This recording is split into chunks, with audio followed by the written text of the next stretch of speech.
para poder comprender el mensaje de Gálatas, es importante saber algunas cositas sobre el trasfondo del apóstol Pablo.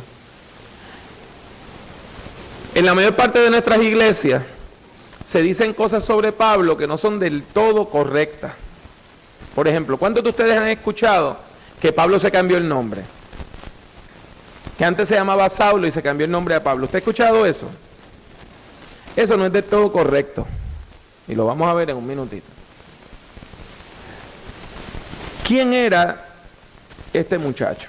¿Quién era este señor? ¿Quién era Saulo de Tarso? Bueno, Saulo era un hombre bicultural y bilingüe. Vivía en dos culturas y hablaba dos idiomas. Como hay millones de personas en el mundo que son biculturales y bilingües, que se mueven en dos culturas distintas, hablando indistintamente un idioma al otro. En términos étnicos raciales, él era judío, pero no nació en Palestina, sino que nació en un territorio que antes se le llamaba Asia Menor y que nosotros hoy le conocemos como el país de Turquía. Ahí en el sur de Turquía, cerca del mar Mediterráneo, hay una ciudad llamada Tarso.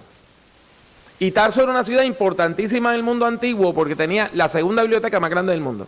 La más grande estaba en Alejandría, la segunda era Tarso. O sea, que Tarso era una ciudad llena de eruditos, maestros de retórica, filósofos, gente que iba a investigar.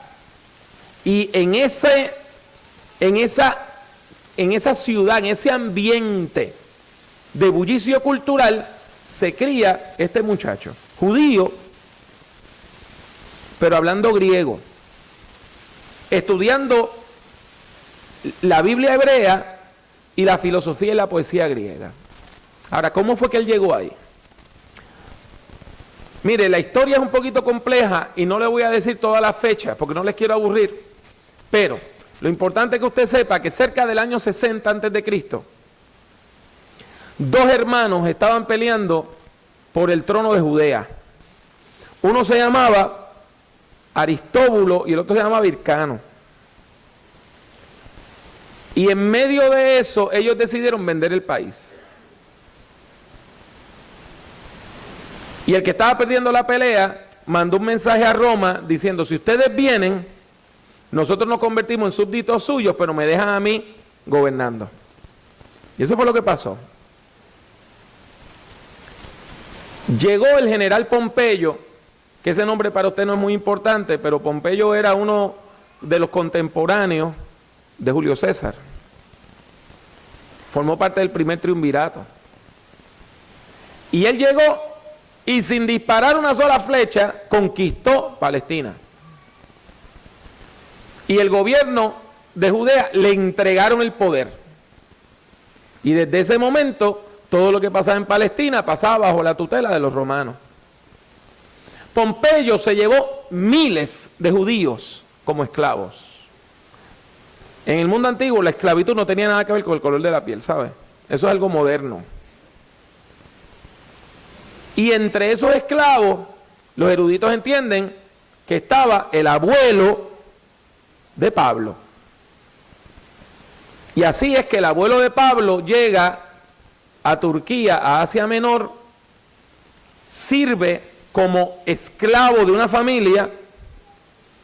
Al final de su servicio lo declaran libre, pero los esclavos libertos tenían que seguir ligados a la familia para la cual sus antepasados habían sido esclavos. Y por eso llevaban el nombre de la familia para la cual habían sido esclavos. Lo mismo pasó en Estados Unidos, lo mismo pasó en prácticamente todos los países donde había esclavitud, que los esclavos de una finca llevaban el nombre del dueño de la finca. Eso explica cómo este hombre, siendo judío, es libre y es ciudadano romano. Y usted me va a decir, pero ¿y lo de los dos nombres, pastor? Déjeme explicarle. La gente que es bicultural y bilingüe por lo regular tienen dos nombres. Uno en un idioma y el otro en el otro idioma. Usted se llama María Josefina y se va a trabajar a Orlando y allá es Mary Jo. O el hijo de un amigo mío, que él se llama Hilario y le puso a su hijo Hilario y es Larry, allá en Estados Unidos. El caso de Pablo es un poquito distinto. Él tiene un nombre hebreo, Saulo, porque él venía de la tribu de Benjamín. Y el único rey que tuvo la tribu de Benjamín fue el rey Saúl. De ahí viene. Pero la familia para la cual ellos trabajan era una parte de las familias más ilustres de todo el mundo antiguo, de toda Roma, que era la familia Pauli, de las 30 familias originarias de Roma. Y por eso él tenía un nombre latino, Paulos. Y que cuando él llegaba y le decía a la gente, yo soy un Paulos de la familia Pauli, la gente decía, wow, este es un tipo importante. Y usted lo ve en el libro de los Hechos, hay un momento donde él lo apresan y el guardia se pone a hablar con él y él le dice, tú sabes que yo soy ciudadano romano, y el guardia dice, metí las patas porque lo hemos tratado como si no lo fuera y lo hemos torturado. Y él le dice, ¿cuánto te costó a ti la ciudadanía? Porque a mí me costó un montón de dinero. Y le dice, no, yo soy ciudadano de nacimiento. Y eso puso a temblar al militar. Por lo tanto, lo que nosotros tenemos es un hombre bicultural y bilingüe, que se mueve en dos culturas, que puede ir a Palestina y hablar arameo y estudiar las escrituras, pero puede ir a Atenas y predicar en griego citando los poetas griegos y latinos. Después que él ya había estudiado y ya era un joven adulto, se mueve a Jerusalén. De acuerdo al testimonio bíblico, estudia con uno de los más grandes maestros de la ley de su tiempo, Gamaliel. Y él vivía ofendido por lo que él creía que era una herejía, el cristianismo. ¿Cómo iban a decir que un malhechor que murió en una cruz era el Mesías de Israel? Y él en su celo pide permiso para perseguir al movimiento de Jesús. Pide permiso para asolar a la iglesia. Cuando usted busca el libro de los Hechos, a partir del capítulo 6, versículo 8, hasta comienzos del capítulo 8, ¿qué usted encuentra? El asesinato de uno de los líderes de la iglesia primitiva que se llamaba Esteban.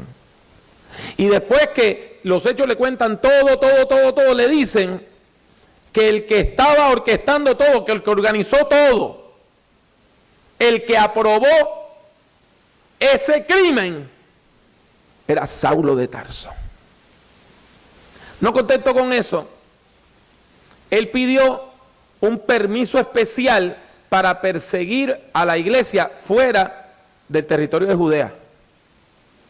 Y llegó a un país que todavía existe, que se llama Siria, a una ciudad que todavía existe, que se llama Damasco, a perseguir a los cristianos, a perseguir a la gente que confesaban a Jesús como Mesías, porque él entendía que eso era una herejía.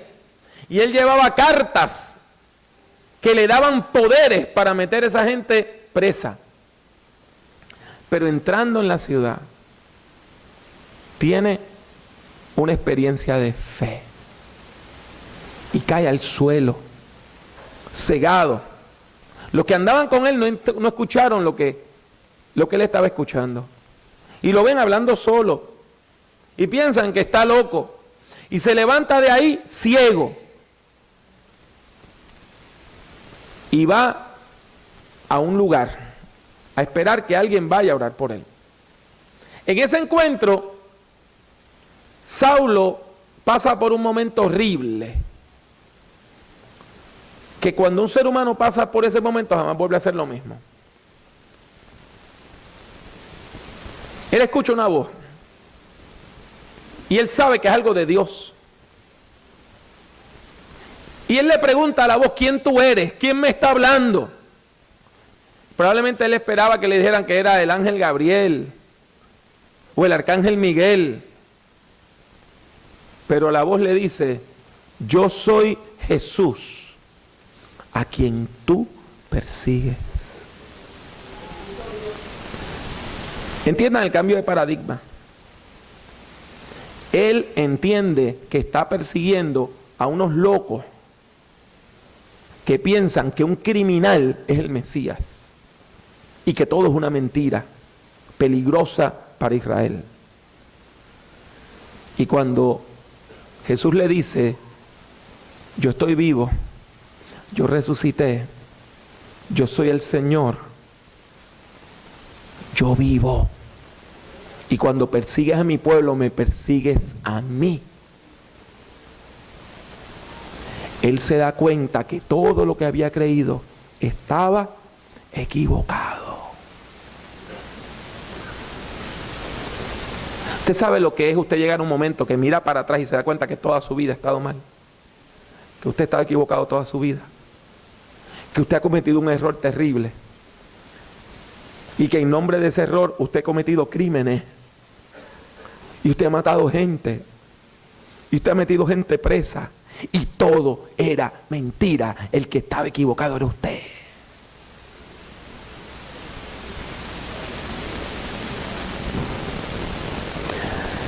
Saulo pasa un tiempo que se va al desierto, Arabia, año y medio, 2 años, tratando de entender la experiencia. Finalmente llega a Antioquía y allí se hace miembro de la iglesia, sin ánimo de jamás ser líder. Pero allí recibe un llamado de parte de Dios. Y ese llamado le dice: tú vas a predicar mi mensaje a los no judíos. Ahora, usted entienda esto. Una persona nacionalista como Saulo, que pensaba que si usted no era parte del pueblo escogido de Israel no había salvación para usted, recibe la misión de anunciarle a todas las personas que no son judías que hay vida para ellos en Cristo Jesús, que han sido incluidos en el pacto de salvación entre Dios y la humanidad.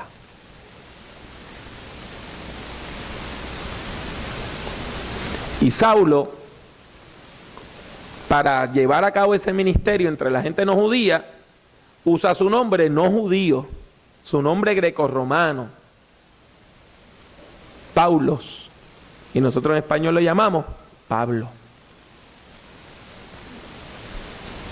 De acuerdo al libro de los Hechos, Pablo tuvo varios viajes larguísimos de misión. ¿Por qué hago esta aclaración? Porque en el mundo evangélico puertorriqueño, un viaje misionero es que usted se va un fin de semana a Santo Domingo, predicó en una iglesia, y después de eso se va a pasar una semana en un hotel en Puerto Plata, y después viene y dijo que tuvo un viaje misionero. Esos no son viajes misioneros, N-A-H, ¿ok? Pablo tuvo una vida misionera. Y un viaje misionero de él tardaba años. Porque en cada lugar él iba, fundaba la iglesia y la dejaba robusta. Y ya cuando la iglesia estaba naciendo, era que se movía a la otra ciudad. Y podía pasar meses o años en cada una de las ciudades. Él fue al centro de Turquía, a la región llamada Galacia. Y allí le predicó el evangelio a la gente. Y los galos son los abuelitos de los franceses. ¿Usted no sabía eso? Las tribus del centro de Turquía emigraron a Francia y conquistaron Francia. Pero en aquel tiempo eran bárbaros que tenían religiones animistas.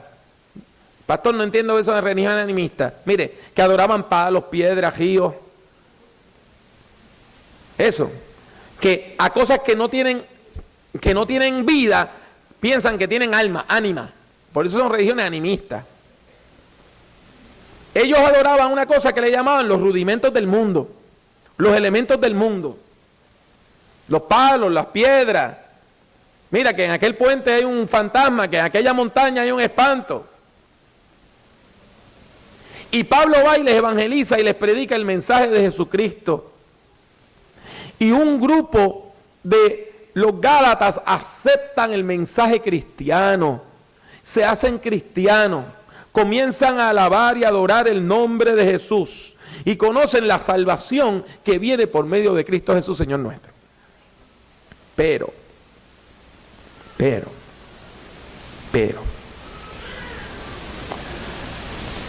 habían personas que entendían que Pablo estaba mal. Y entendían que Cristo no era suficiente para la salvación. Que sí, había que aceptar a Jesucristo como Señor y Salvador. Excelente, precioso, buenísimo. Pero había también que observar la ley de Moisés y circuncidarse. Que si usted aceptaba a Jesucristo pero no guardaba la ley de Moisés, no había salvación. Y Pablo iba y predicaba a una ciudad, y después que él salía de predicar, venía ese grupo de gente que la Biblia él llama los judaizantes. Imagínese usted, Pablo venía aquí y predicaba, dejaba la iglesia establecida, le enseñaba el evangelio a la gente, venía esa otra gente, les predicó Pablo, ah, qué bueno, ¿qué les enseñó? Todo eso está muy bien, pero le falta algo, ¿sabe? Hay un detallito que él se le quedó. Es que se tienen que convertir al judaísmo, porque si no, la obra de Cristo no es eficaz. Entiéndame bien lo que le estoy diciendo. Todas las herejías, en el fondo, tienen la misma estructura. Cristo más un elemento X es igual a salvación. Déjeme volverlo a repetir. Todas las herejías tienen la misma estructura. Cristo más tal cosa es igual a salvación. ¿Y cuál es el problema? Que si usted no tiene la tal cosa, no hay salvación. Por lo tanto, el sacrificio de Cristo es secundario. ¿Lo vieron? No fue muy rápido. Déjeme volvérselo a decir. Si yo le digo que usted necesita a Cristo más otra cosa más para ser salvo, entonces lo que salva es la otra cosa, no es Cristo.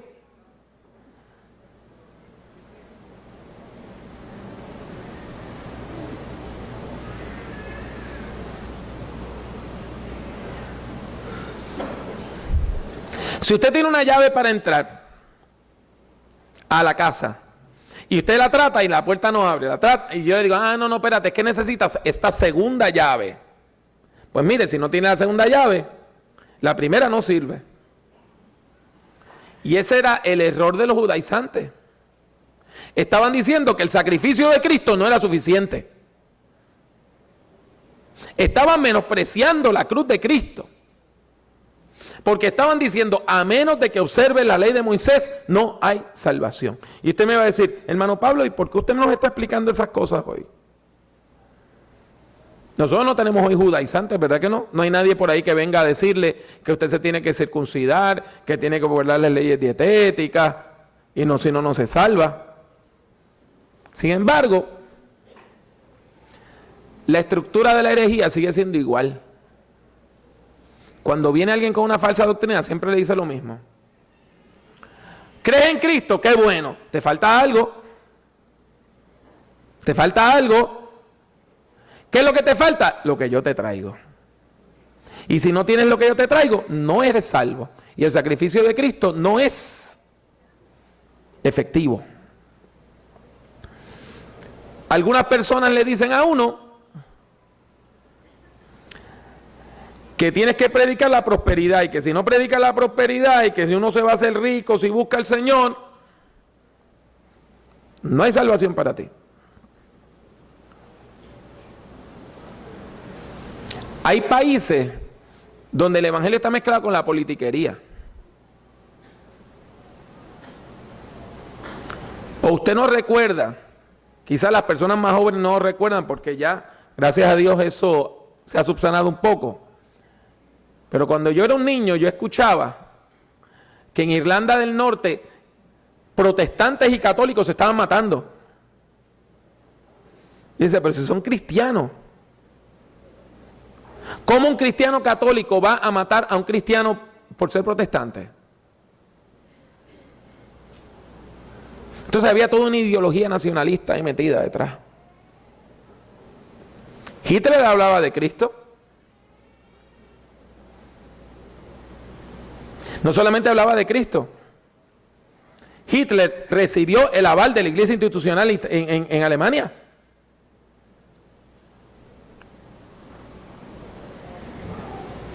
Pero él decía, si tú no crees en la supremacía blanca, te matamos, tú estás mal. Todas las herejías dicen Cristo más esto, Cristo más esto. En Chile pasó lo mismo. En Chile iglesias pentecostales hacían culto orando por Pinochet, que era un asesino.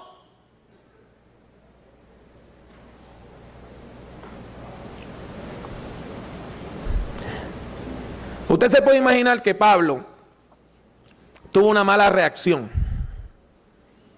Y mire, la Biblia no le esconde los errores a nadie, ni los defectos a nadie, ¿sabe? Cuando usted lee el Nuevo Testamento, usted se da cuenta que Saulo de Tarso tenía malos cascos, por eso es que mataba a gente antes de conocer a Cristo. Y después de cristiano, seguía siendo una persona difícil de bregar. Mire, busque su Biblia y usted se va a dar cuenta. Él peleó con los Gálatas, él discutió con los Corintios, él tuvo un encontronazo con el apóstol Pedro, a quien le dijo hipócrita. Él peleó con Santiago, el líder de la iglesia de Jerusalén. Él tuvo 2 compañeros de misión con los cuales rompió, Bernabé y Juan Marcos. Este no era un tipo fácil. Él tenía su carácter. Y cuando ya Pablo está predicando en otra ciudad y le dicen, mire, don Pablo, le tenemos malas noticias. Los judaizantes llegaron a Galacia y han estado predicando herejía y los gálatas se la han comprado todita. Y se están circuncidando y están obedeciendo a las leyes dietéticas y están guardando el sábado y están convirtiéndose a judíos, porque si no el sacrificio de Cristo no les sirve de nada. Y eso explica la carta a los Gálatas. Es una carta dura, ¿saben? No es una carta suavecita. Versículo 1 dice, Pablo, apóstol, no por disposición de hombres ni por hombre, sino por Jesucristo y por Dios Padre que lo resucitó de los muertos. O sea, desde el primer versículo usted ve que este hombre está prendido en candela.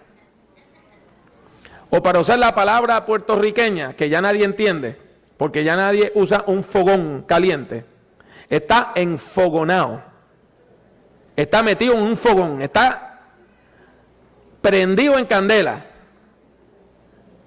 En mi barrio dicen que si lo picaban no botaba sangre,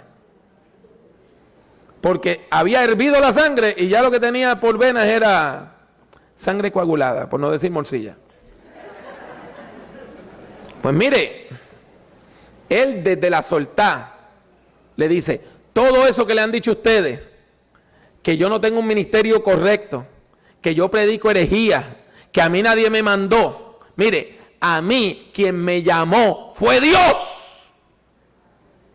Y yo no necesito el aval de ningún hombre, porque yo tengo un ministerio que viene de parte de Dios. Más adelante, el versículo 6 al 9, yo le tengo que confesar que no me gusta mucho porque Pablo se pone sarcástico y a mí lo sarcástico no me gusta, ¿sabe? A mí la gente pasivo-agresiva no me gusta. Usted sabe lo que es ser pasivo-agresivo, ¿verdad? Esa gente que le dan a usted de cantazo, de refilón, ¿verdad? que le dicen las cosas como que sí, pero es como tirando la pullita. Y después se le sonríen. Y a mí me dan ganas de irme. Cuando una persona hace algo así. Pues aquí él se pone medio sarcástico. Y le dice a partir del versículo 6, estoy asombrado de que tan pronto os hayáis alejado del que os llamó por la gracia de Cristo, para seguir un evangelio diferente. Ustedes están recién nacidos en la fe, ustedes acaban de creer, acabamos de darle las enseñanzas más puras de la fe y ya las abandonaron. Ya abandonaron a Cristo. Están siguiendo otro evangelio. Pero él aclara. Porque había un rumor, esa gente llegaban y le decían, no, Pablo ahora está predicando lo que nosotros predicamos. Hace unos meses cuando él vino, les enseñó eso, pero ahora él está con nosotros. Mire lo que él le dice. Pero si aún nosotros, o un ángel del cielo, os anuncia un evangelio diferente al que os hemos anunciado, sea anatema. Eso sonó bonito, ¿verdad? Porque usted no sabe qué quiere decir anatema. Anatema quiere decir que sea maldito. Eso es lo que quiere decir. Eso es lo que quiere decir. La traducción en lenguaje actual dice, de modo que si alguien viene y les dice que el mensaje de la buena noticia es diferente del que nosotros le hemos anunciado, yo le pido a Dios que lo castigue. No importa que sea un ángel del cielo o alguno de nosotros.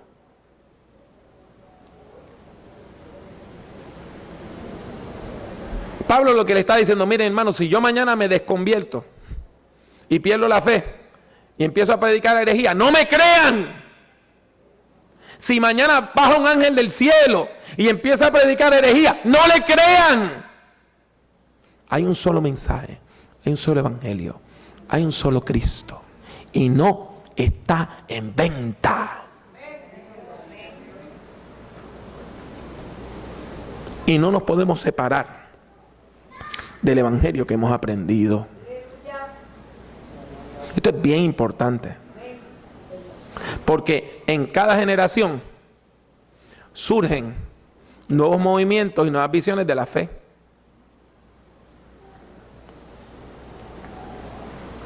Y algunas de esas visiones están equivocaditas. Hay un pastor famosísimo en Estados Unidos, que es una celebridad, que a cada rato sale por las noticias, y yo vi una entrevista que le hicieron y me quedé escandalizado. Le preguntaron cuál era el contenido de su predicación y le dice, mire, yo no hablo mucho de Cristo para no ofender a la gente que no son cristianos, ni a los judíos, ni a la gente de la nueva era, así que yo hablo de Dios, pero no hablo de Cristo. Pues mi hermano, si usted habla de Dios y no habla de Cristo, usted no es cristiano.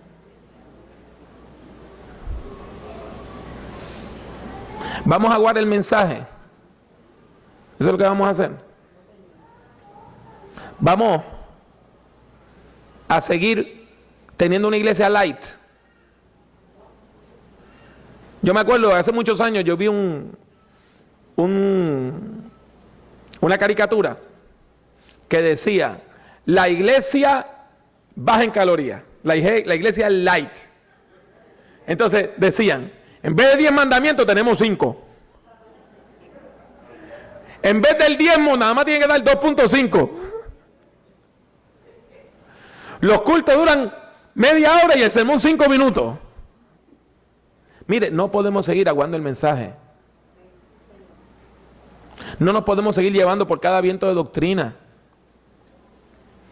En estos 30 y pico de años que yo llevo predicando, ¿usted sabe cuánta herejía yo he visto venir e irse? La que más a mí me molestaba era una que le decían la bendición de Toronto. Y la bendición de Toronto era la risa. Entonces, un evangelista se paraba al frente con un micrófono y empezaba a reírse. Y empezaba a reírse. Y si usted no se estaba riendo, él se paraba frente a usted, muerto la risa, hasta que usted empezaba a reírse. Y después había miles de personas en los estadios riéndose. Y decían que eso era una bendición del Espíritu Santo. ¿Dónde está la risa como don del Espíritu Santo en el Nuevo Testamento? Entonces, usted está esmorcillado de la risa, para decirlo en puertorriqueño. ¿Es símbolo de que usted está lleno del Espíritu Santo? ¿De veras?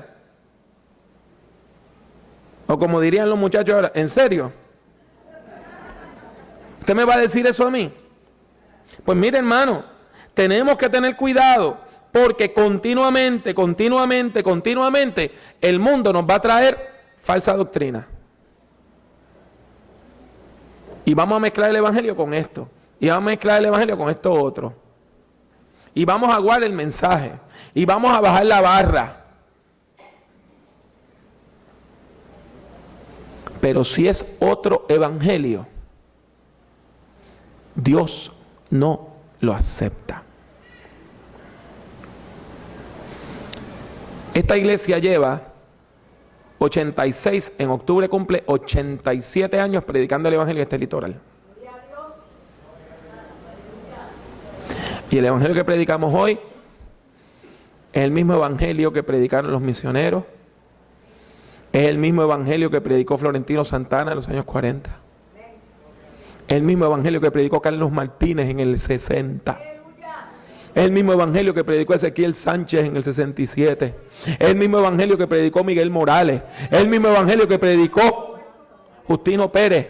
Es el mismo evangelio que predicó Enido Olivieri. Es el evangelio de Jesucristo. Y si yo mañana me desconvirtiera y le empiezo a predicar otra cosa, me bajan del púlpito y me echan de la iglesia, porque no podemos desvirtuar el mensaje de Cristo. Un solo evangelio, un solo mensaje, no hay otro. Nosotros afirmamos que en Cristo Jesús hay vida y que en Cristo estamos completos. Cristo es suficiente. Cristo es suficiente. Cristo es suficiente. Él no necesita ayuda para salvarnos. Él no hay que suplementar la obra de Cristo. No necesitamos nada más. Necesitamos un encuentro transformador con Cristo Jesús, y Él es quien nos llena, nos bautiza con Espíritu Santo y fuego.